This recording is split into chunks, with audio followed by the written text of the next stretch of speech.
Hey, we're back at the Frameless End Portal, and today we're going to pop it open and take a look at the redstone. If you're not already familiar, this allows us to travel to and from the end with the push of a button. We hit this here, and we're in the end without having jumped through the end portal, and rather than hike clear across the end island to the exit portal, we just hit this button here, and we're back exactly where we started in the overworld. And if you ask me, Minecraft really needed this.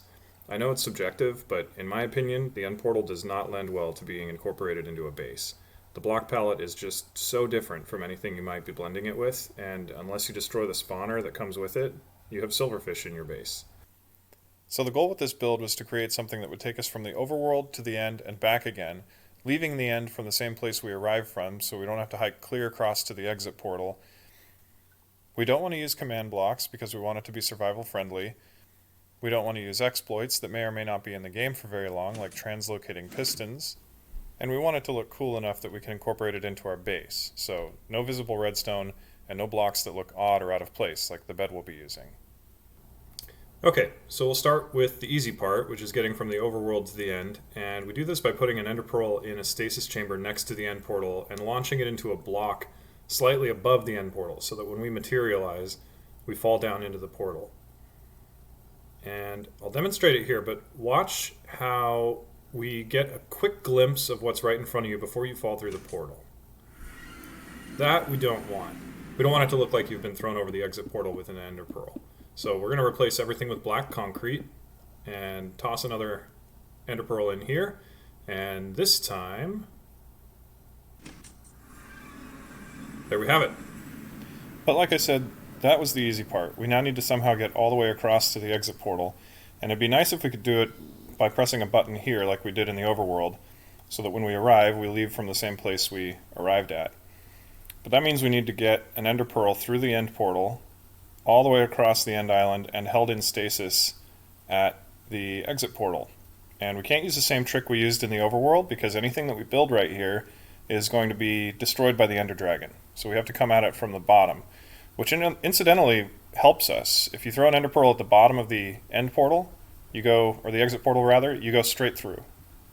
So we don't need to mess around with the black concrete trick. So now we need to somehow get the ender pearl from the overworld into the end and captured so that it can be transported over to the exit portal. And I'll demonstrate how we're going to do this by tossing an ender pearl through this frame, and we can see what it looks like to be caught. There's a tripwire hook up here that activates a piston that pushes the ender pearl into a bubble column, and that's it. Pretty simple.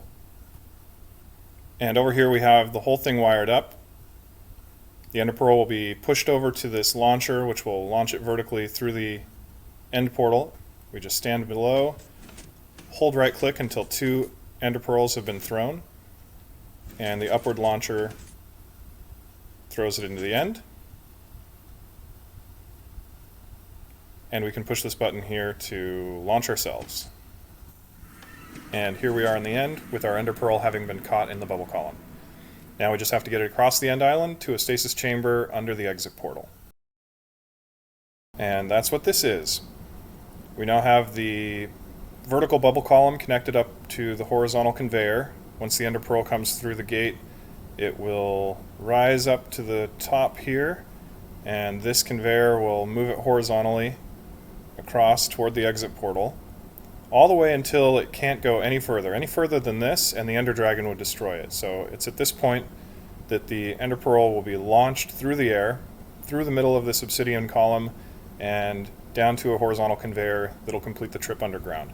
And the one downside to this is we have to mine out this obsidian column, and anytime we summon the ender dragon, that'll come back. So you have to mine that back out, but it's a minor inconvenience. And once the ender pearl is down here, it moves along the horizontal conveyor over to a stasis chamber that holds it in stasis underneath the exit portal. Something worth noting is that the ender pearl is actually pushed forward by a block rather than the pistons here. And the reason for that is when the piston head retracts, it creates an airspace for just a second that creates a backward flow of water that will trigger the ender pearl. So we have to push it with a block, and when that block gets to the end, it has to be returned somehow. So what we have here is a block return conveyor that pushes the block down, which pushes a whole series of other blocks down until finally the block is returned. And we'll demonstrate that here. You can see the block is pushed all the way to the end. And then it's pushed sideways to a smart piston and cascades all the way down until the block is back in place. And now we'll string the whole thing together. We'll start back in the overworld, throw 2 ender pearls up into the system by holding right click, wait for them to be processed, which takes a moment.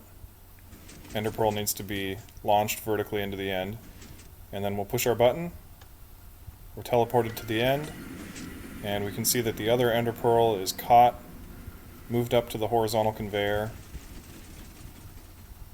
which starts up automatically. Once it reaches the end, it's launched, then caught underground, and the second horizontal conveyor completes the trip. And now that it's in stasis, we can push a button to launch ourselves back. And that's it. To and from the end with the push of a button. We just have to look up, hold right click to reload the system, and one of the ender pearls will be sent ahead of us so that it's ready for our next trip. We can turn around, leave, go about our business, and then when it's time to go to the end again, we just come back here, press this button, and we arrive. And here we are in the final build with all the cosmetic blocks in place. And the last thing we're going to look at is the cooldown. Full disclosure, there's some deceptive editing at the beginning of this video. I was shown traveling to and from the end in quick succession, but in reality, once we arrive, we have to wait 25 seconds for these pillars to retract. And what these pillars indicate is that the system isn't ready for us. The intent is that you would move over here, do whatever you've come to the end to do, and hopefully it takes more than 25 seconds before you're ready to go back. And that 25 seconds allows the pearl to get to the exit portal.